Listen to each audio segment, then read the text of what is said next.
What's up, everybody? Welcome to the Bleav in Texans podcast. I'm your host, Cecil Shorts III, former NFL wide receiver for the better half of a decade. Normally, I'm with my guy, Patrick Creighton, but he couldn't make it today, so I'm going to hold it down for Pat. Pat, I got your back, brother. But first, let's start with, got to go with the promo, right? Underdog Fantasy, the easiest place to play fantasy sports is this simple. You pick your favorite team, you pick your favorite players, and you pick higher or lower on those particular stats. You want to hear mine? Hear me out. Okay, so when it comes to my man, Kyami Fairbairn, Texans kicker, the number line is a 1.5 field goals made. I went higher, okay? The second one I got, 2.5 receptions for Joe Mixon. Higher or lower? Your boy went higher. I'm thinking they're going to target him a little bit. It's Joe and it's Nico, right? Joe going to get more than 2.5 receptions. And then lastly, 34.5 passing attempts. I went lower for CJ Stroud. It's going to be cold. It's going to be windy. See how he can handle the weather. Plus, I think they're going to try to really run the football. So that's my lineup for Underdog Fantasy. Make sure you check out that app and use the promo code Bleav Texans. That's BLEAV. Then the word Texans, TXANS. If you do that, all new users get a free pick and up to $1,000 in bonus cash. You don't want to miss out. It's the easiest place to play fantasy sports. Bleav Texans is the promo code. Go out there and do it. All right, let's hop into it right away, y'all. I'm not gonna lie to you. We're gonna review last week a little bit. We're gonna talk about Deontay Johnson some. And then we're gonna preview the Chiefs game. I'll give you a few keys to the game for the Texans to really go out there and handle business versus the Chiefs in Arrowhead. But 3rd and 16. That's what I'm gonna start with. 3rd and 16. Last Saturday versus the Chargers. 3rd and 16. The Texans are backed up in their own territory. CJ is not ready for the snap. The ball gets past him. He's running to the right, scoops it up, scrambles to his right, throws it back to the middle of the field to Xavier Hutchinson for a 34-yard game. That play right there changed everything for the season. It saved the season. It saved that game and gave them a huge momentum turnaround. It was like a 10-point turnaround in less than 2.5 minutes, something like that. And then also, I think it's one of the greatest plays in franchise history. That 3rd and 16. Why? Because of the moment. It's wild card weekend. You're down 6-0 to the Chargers right then. At that point, nothing was happening on offense. Nothing was happening as far as you moving the ball down the field. You got some dink and dunks a little bit here and there. You couldn't run the football. But that particular play, end of the half, 3rd and 16. Crazy, right? Because you're thinking it gets past them. I don't even know how that miscommunication happens in the playoffs, right? We saw actually later that night with Baker Mayfield, or maybe the next day with Baker Mayfield and the Bucks messing up a fumble, right? But the details matter in the playoffs. But for some reason, CJ did his CJ magic and found Xavier Hutchinson in the middle of the field. The play of the year, saved the season. And again, why? Because not only do you score that drive and make it 7-6 before half, the defense was playing phenomenal all day long. We'll get to them in a second. They were able to get a 3-and-out, get the Chargers to punt. You get the ball back, and then you drive and get 3 more points. So now it's 10-6 going into half, what it could have been 6-0, or it could have been, the Chargers score again, whatever the case may be. That was a huge play. 3rd and 16. I mean, that I can't emphasize enough how huge that was to save the season, and it changed the whole momentum of the game. The defense played lights out all day. I can't knock the defense. They've been playing lights out all year long, especially the last 2 months. But on Saturday, coming into the game, Herbert only threw 3 interceptions the entire year. Well, he had 4, as you all know already. He had 4 against the Texans in last Saturday afternoon. What they did, 4 interceptions, 4 sacks, 5 tackles for loss, completely shut down the run game of the Chargers. Now, if you think about Harbaugh and go back to San Francisco with Harbaugh for a second, what did they want to do with Harbaugh? I mean, with in San Francisco, they wanted to run the ball. They had Frank Gore, they had Colin Kaepernick. They wanted to tote the rock. They want to be physical up front. They want to be physical. They want to punch you in the mouth. They want to move the ball forward. They wanted to go three yards in the cloud of dust, almost old school type football, right? Then from there, they'll play action and go down the field to Crabtree or Delaney Walker. Same thing with the Chargers. They'll play action and go down the field to Quentin Johnson. They'll take shots with, or they go Will Disley, their tight end, and of course, lad, who had a bunch of catches in the game, right? And over 1,000 yards, really good rookie season. But the Texans completely shut down. I mean, completely shut down the Chargers run game. 18 carries for 50 yards. I'm going to say that again. 18 carries for 50 yards. Now, I don't know why they got away from the run game. Maybe it's got frustrated. But Herbert doesn't seem the type of guy that you want to put the game on his shoulders yet. And I know you gave him a bunch of money, but the Texans did a great job saying, hey, you're not going to run the ball on us. We're going to make you pass the ball. And when you do pass, we got Kamari Lassiter on one side. We got Derek Stingley, who's the top 2 corner in the league and not number 2.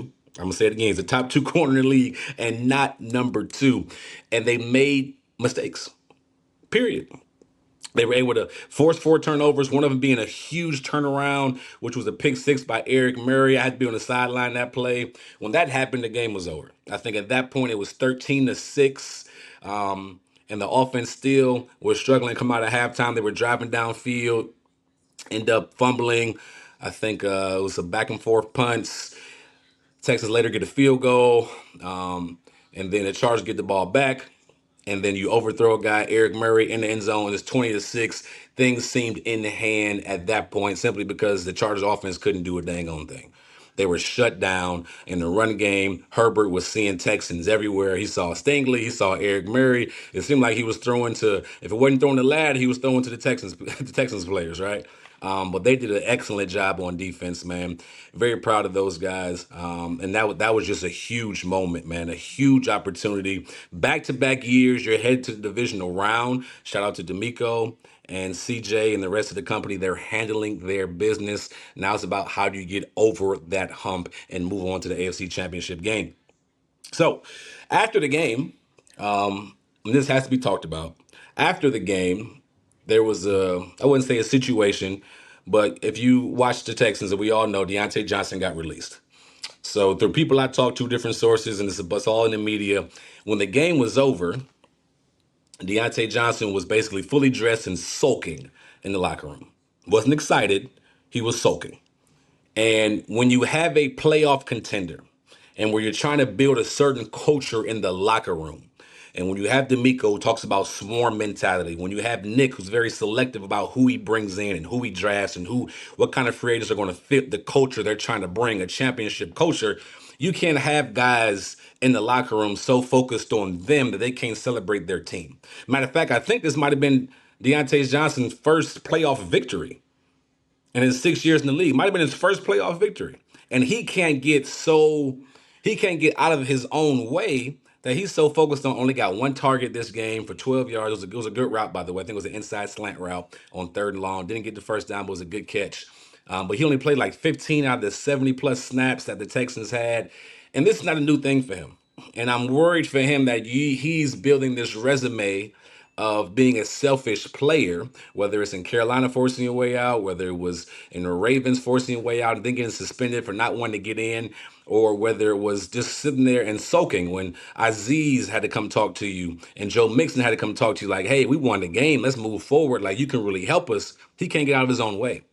And that's tough, right? Because a receiver, as a former receiver myself, you think your value is, and most of your value, honestly, is you getting targets, catching the ball, moving the ball up the field, and running, right? Showing your ability of getting open, showing your ability when I get the ball in my hands, what can I do? And he did a fabulous job with that in Pittsburgh, decent job in Carolina. But there's other things you could do. And you got to understand the older you get, unless you're a superstar, you really have to be a role guy. And there's nothing wrong with that. You can make tons of money just being a role guy. And then when your number is called, when your opportunities are there, then you make your plays. And that's how you stick around. Being a good guy in the locker room, being the hardest worker there, in the run game, when the ball comes your way, or obviously where you're blocking your butt off. And then when the opportunities come, truly make the best of your opportunities. You can't worry about how many plays you're playing or how many targets you're getting. What about you being a leader in that locker room? What about you holding those guys accountable? You've been successful in this league. There's a lot of young guys in there. You can help Mechie. You can help Hutchinson. You can help the other guys there. So I was disappointed I'm not heard about Deontay Johnson soaking in the locker room after a huge win, possibly his first playoff win, moving on to the next round. Because he had an opportunity of a lifetime to play with C.J. Stroud, to play with these guys, to truly be on. We know about Tank's injury, right? We know about Stephon Diggs' injury. He could have played his way into the team next year. Because it's only his 6th year in the league or 7th year in the league. He's still young enough to be able to truly have a prominent role and make some plays. And him and Nico together next year, probably with another rookie, could have been awesome. But now, because of his attitude and how he valued himself over the team, the Texans had to let him go. But shout out to Nico. Shout out to D'Amico and Nick for taking a calculated risk because it could have been really, really good. And they did a great job understanding, hey, it's not working right now. Well, okay, if he's not fitting and he wants to get released, we don't want nobody here does not want to be here. Our mind is on Kansas City. Our mind is getting over the hump past this divisional round. If he's not going to be on the same page as me, then I need him to rock and roll and get out of here. So that's just my thoughts on that, y'all. I truly think he could have been a good companion with Nico, but obviously things didn't work out in that way. So it's time to move on. And that's just tough. Just be honest, that's just tough. So let's talk about this divisional round, man. You're going to Kansas City. You're going to Kansas City. I think kickoff supposed to be like 26 degrees. It's going to be feel like 11 degrees. It's going to be about a 15-mile-an-hour wind. And Kansas City, I'm going to say Mahomes is 6-0 in divisional games, over 1,600 yards in divisional games, over 15, 16 touchdowns, and 0 interceptions. 0. It's going to be tough. To go there and beat those guys, you're going to have to play mistake-free football. I don't want to hear nothing about the refs. I get it. I get it, y'all. I get it. I know the referees seem like they're on their side. I know the referees seem like, hey, we're going to favor Kansas City. You got to go there and play mistake-free football. Period. That's just what it is. If I'm the Texans defense, I'm just going to be honest with you. I have to slow down the legs of Mahomes, right? If you look at the two Super Bowl games, last two Super Bowls Mahomes was in, and one of them he had 9 carries for 66 yards. He led his team in rushing. In the Super Bowl, he led his team in rushing. Another year he had, 4 or 5 carries, 44 yards. Him rushing, forget that. Forget the Super Bowls. In December when you played him, when the Texans played him in December, he hurt his ankle the week before. We're in the media talking about, is he going to play? Is he not going to play? What's going to happen? The first 3rd and 13 they had on an opening drive, guess what he did? He ran for 12 yards. Made it easy 4th and 1 and they got it. He also ran for a touchdown that drive or that game. So you have to control his legs. That's going to be critical. The advantage they had is the offensive line for the Chiefs kind of been struggling a little bit in the pass protection. So Daniil Hunter, Danico Autry, Mario Edwards Jr., Will Anderson Jr., all those defensive linemen, they're going to have to rush and get to the quarterback. I think you got to Mahomes once in December when you played him in the regular season. Besides that, you didn't get to him. You got to get pressure on him. You got to contain him, keep him in the pockets because you don't want him to get outside and create. If he gets outside and create, by the way, he's healthy now. So if you don't want him to get outside and create and then he can find guys, it's hard for DBs to cover for 5, 6, 7 seconds, right? That's just hard to do. Even as good as Stingley and Kamara, all the DBs are, it's hard to do that. So you got to contain him in the pocket, get pressure on him, shut down the run game. My humble opinion, need to pay a lot of man coverage. A lot of man coverage. Cecil, why are you going to play man coverage? You can get outside. You can blitz in man coverage. I think personally, your DBs, even with the injuries to Jalen Petrie and Jimmy Ward, you still are better in that category than their receivers, right? DeAndre Hopkins is not going to run by nobody. He's still got great hands, but he's not going to run by and blow by anybody. Hollywood Brown can run a little bit, but a smaller guy, you got to be physical with him at the line of scrimmage. Press man coverage helps with that. Punch him in his chest, be physical. Let him know it's going to be a hard-fought game all game long. Travis Kelce, not the same guy he used to be, still productive. Hall of Famer, all respect to him. From Ohio, I'm from Ohio. I'm from Cleveland, Heights. I respect him. He's not the same no more. He can't run like he used to. So I have no problem pressing and being physical with these guys. To me, the physical brand of football, especially for skilled guys, it gets them frustrated. If you're physical more often than not, it makes it hard for them, and they start overthinking. And you challenge every ball in the air, it gives you a shot. But if you give guys just free releases all the time, I mean, heck, my son can get open on that. You got to make it hard for them. You got to make it hard for them. Now, on the flip side, what the Texans need to do when it comes to how they attack the Kansas City Chiefs, in my opinion, you want to keep Mahomes off the field. How do you do that? Joe Mixon, Damian Pierce, running the football. Even with that newly shuffled offensive line, you have to be able to tote the rock. You have to be able to run the football. Like if Joe Mixon can get, matter of fact, what you've seen, I think the last drive the Texans had against the Chargers, the 14-play drive for 7+ minutes. I think Joe Mixon touched the ball 11 times, and that was the best drive of the game to me because you're trying to put the game away. The Chargers know exactly what you're going to do. You're going to run the football, probably going to give it to Joe Mixon, and they couldn't stop you. That confidence, that mindset, that physicality that they had, they need to bring that to Kansas City. Because if you can run the ball and have long drives like that and keep Mahomes off the field, you put the pressure on those guys. If you end the drive with points, you put the pressure on those guys to match it, right? So I think that's going to be critical, being able to run the football successfully. I even want to see Damian Pierce run the ball a little bit more. Like, I'm trying to tote that rock, man. It's going to be cold. One thing about a cold ball game, when the balls come out, it's going to be slick. It's going to be hard to handle. A lot of guys probably shouldn't, coaches I've had say you shouldn't wear sleeves because the ball is slick and it can slip out from your biceps, whatever the case may be. You got to be able to protect the football. I don't expect 40 passes, 34 and a half. I think that was my, that was a part of my, my underdog fantasy 34 and a half. That's why I said that on passing attempts. I don't think it's going to be more than 35. I don't. I think you're going to be running the football, play action off of that. You have to use on the offense, I'm talking about Texans, the in-breaking routes. You're excellent at the in-breaking routes. Nico Collins, CJ, they're awesome. We saw it last year. We saw it this year, where there's a slant route, which is a 3-step and breaking route, a glance route, which is very similar to a slant, same angle. It's just now you're taking 5 steps and then angling in. Where there's a short post or a bang 8, they call it, 7 steps and you angle it in, or a big post, right? But those in-cutting routes by Nico, by Mechie, by other guys, they did a good job against the Chargers, attacking the middle of the field on those. You got to continue that this week.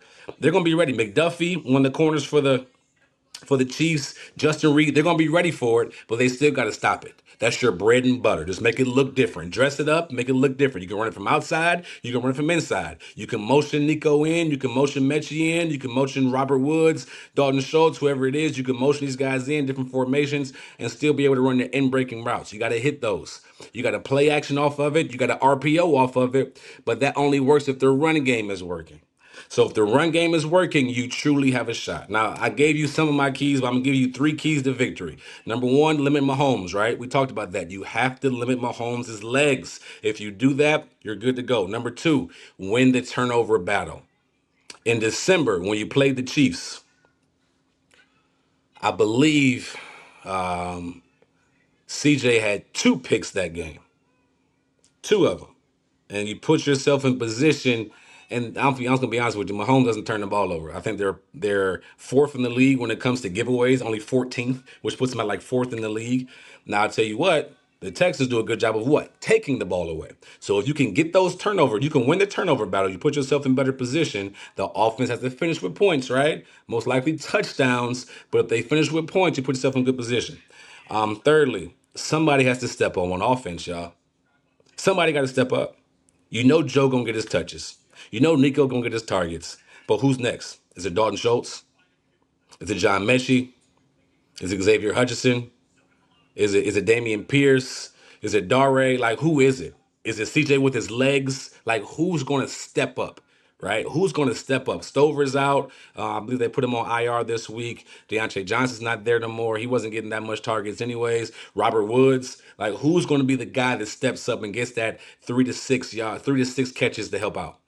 The 4 last week, I think you had Mechie had 4 catches. Robert Woods had 3 or 4 catches. I think Stover had 4 catches. You need guys like that to step up and be able to play extremely well. If you can do that, you're putting yourself in good position. And then lastly, like I mentioned, you got to be penalty free. You have to be penalty free. If you do that, you give yourself a chance to win. But if you don't, you're going to be struggling. And who knows what's going to happen with the referees and everything else. But you have to play penalty free football. I believe the last time the Chiefs and Texans saw each other, there was a 24-0 lead in the playoffs. And I'm not gonna lie, I was in charge of emceeing the watch party, and I was going crazy like, "Oh, we're going to the Super Bowl because if we won, we would play the Titans, and I think the Titans would be a home game." And then Mahomes and them came back. So please handle adversity, fellas. Oh, it's gonna be a good matchup, fellas. That's gonna be it for me. Again, make sure you listen and subscribe and like on all the platforms. Check into the Bleav in Texans podcast. This is your host, Cecil Shorts III, and we will check in after, hopefully, a Texans win this Saturday. Okay? Peace.